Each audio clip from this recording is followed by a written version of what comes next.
I've wanted to ask this forever. Oh, go. How do you feel about people calling you an industry plant? Oh. Okay, you know what? The term industry plant in music refers to an artist who is perceived as being artificially pushed into the spotlight by the music industry, rather than gaining fame through genuine grassroots support. This phenomenon has become increasingly prevalent in an age where social media and streaming platforms heavily influence an artist's visibility and success. Imagine a young musician with raw talent and genuine passion for their craft.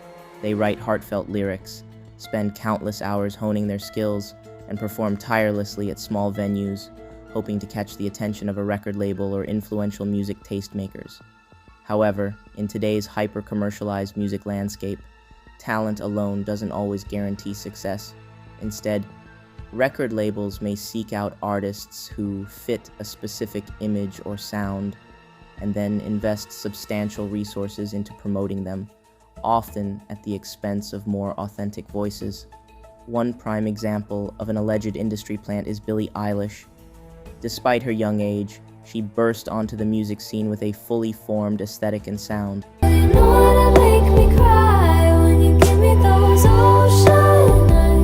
Seemingly appearing out of nowhere, critics and skeptics have questioned whether her rapid rise to fame was truly organic or if it was carefully orchestrated by industry insiders. While Eilish undeniably possesses talent, her meteoric ascent to stardom without the typical years of struggle and obscurity has fueled speculation about her authenticity as an artist. How do you feel about people calling you an industry plant? Oh. Okay, you know what?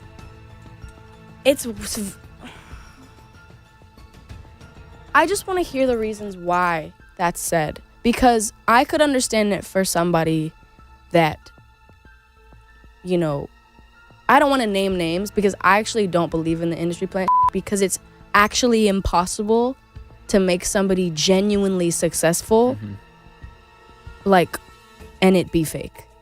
I agree. You can get famous and it can be fake, but you can't actually have people love you and cherish you and have art that's really good. Another example is Post Malone, who seemingly emerged overnight with his hit single, White Iverson. Watch out, oh watch out, oh watch out, yeah. That's my shot, that's my shot, that's my... Despite his sudden success, rumors circulated that he was backed by powerful industry connections, leading some to question the sincerity of his rise to fame. You did something that I say is almost impossible to do. You posted a song of yours. I don't know which song it even was. Was it White Iverson or what? What did you post on SoundCloud? White Iverson. Yes, sir. White Iverson. Yes, sir. All right. You write this song and you don't have a record deal. You're just another schlub living at home. Yes, sir. And you post it on SoundCloud. And how soon do people start listening to this song? Instantly. How weird is it that all of a sudden kids started passing this thing around to the point that you were getting 1 million streams in a month? Sure. It was, you're an unknown guy. I think that it very much had to do, he's an Atlanta guy named Fat Man Key, and he is the most beautiful man in the fucking world. And he was there at the studio whenever I dropped it. So, and he was buddies with Wiz. And what did Fat Man Key do? You put it up on SoundCloud. He tweeted it. He sent it to Wiz, and then it just went fucking nuts. And then all these guys, Waka Flocka, everything, people I fucking looked up to for so long were just FaceTiming me in the middle of the night, and I was like, yo, what the this shit's crazy. Another example is Tyla. The 21-year-old sensation from South Africa rose to stardom overnight with her song Water.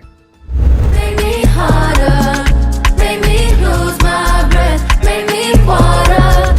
Clinching a Grammy in record time. I want a Grammy! Thank you. Yet, as whispers of her being an industry plant spread, her meteoric ascent left many questioning the authenticity of her overnight triumph, contrasting with the struggles of countless other talented artists yet to taste such acclaim.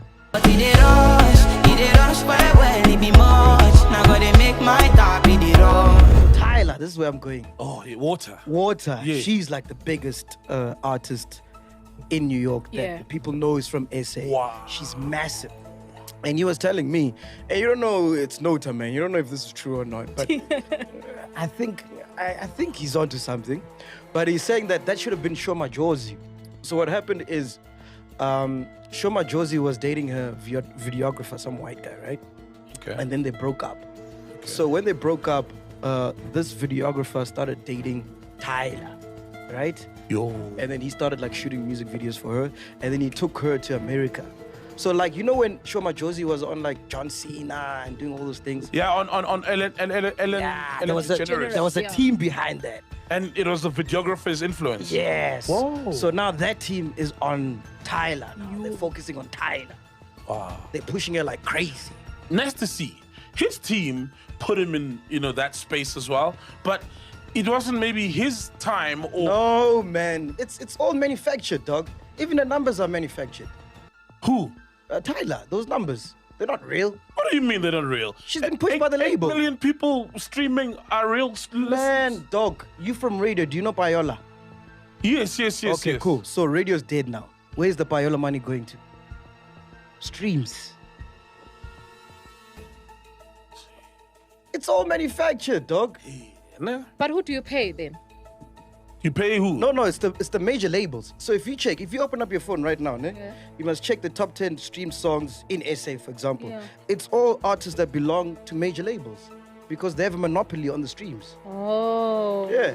That's why when we release albums, it doesn't chart, but we have the biggest platform. The rise of industry plants poses several risks to the music industry. Firstly, it undermines the credibility of artists who have worked tirelessly to build their careers from the ground up. When industry plants are artificially elevated to superstar status, it can be disheartening for independent artists who struggle to gain recognition despite their talent and hard work. Moreover, the proliferation of industry plants contributes to a homogenization of music, where artists are pressured to conform to a certain formula or image in order to achieve commercial success.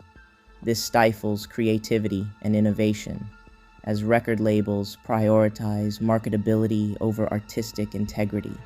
Can you talk about industry plants a little bit? Like, I hear that term a lot. Yeah. What does that even mean? I don't even know what it means. You know means. what that means to people? And it's so funny because the prerequisite years ago used to be you had to be an industry plant. And what industry plant means is basically like, we only know you because the industry planted you here. Well, that used to be the only way you could be known. Mm-hmm.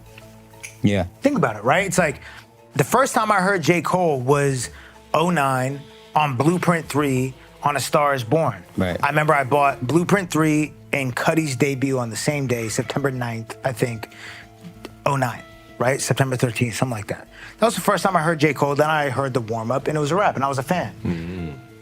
He was an industry plant by industry plant standards because first time I hear he's on a Jay-Z album, that's a crazy I think introduction. he was already signed to Jay. But it's like that used to be I grew up in Queens, and he went to St. John's, I believe, and he was like, I saw him handing out. Right, so you were like early in that way, but it's like before he was done. It's like you used to only be able to find out about artists if the industry pushed them. Yeah. And then the internet opened up, and a lot of this like organic rise and guerrilla movements happened to the point where it was very clear, like if you blew up via internet and guerrilla style, or if like an industry put you there. And so it started this conversation of, nah, you're not as real as them, and for me, it's like, it used to fuck with me a lot, to be honest. People calling me an industry plant because... Discredits all the work you did. Yeah. Bro, because I am the furthest thing from it. And I get mad because I'm like, one, it discredits the work, but two, I'm like, damn, bro, like, y'all are missing out on so much inspiration. Furthermore, industry plants perpetuate a culture of inauthenticity within the music industry, where artists are valued more for their marketability than their genuine talent or artistic vision. This can erode trust between artists and their fans, as audiences become increasingly skeptical of whether their favorite musicians are truly expressing themselves or simply catering to industry demands. The rise of industry plants threatens to undermine the diversity and vitality of music by prioritizing marketability over genuine talent and creativity. But one thing we should all know is industry plants, artificially cultivated to meet market demands, may enjoy fleeting moments in the spotlight, but their manufactured success is built on shaky foundations. Like ephemeral blooms, they dazzle momentarily, but lacking the roots of genuine talent and resilience, they wither under the scrutiny of time. Deep within the industry's machinations lies a paradox. The very mechanisms designed to propel these manufactured stars to the forefront also sow the seeds of their eventual demise. For when the novelty fades and audiences crave substance over spectacle, the industry's gaze inevitably shifts in search of the next sensation. In this relentless cycle of hype and abandonment, the fate of industry plants hangs precariously, vulnerable to the whims of an industry always hungry for the next big thing.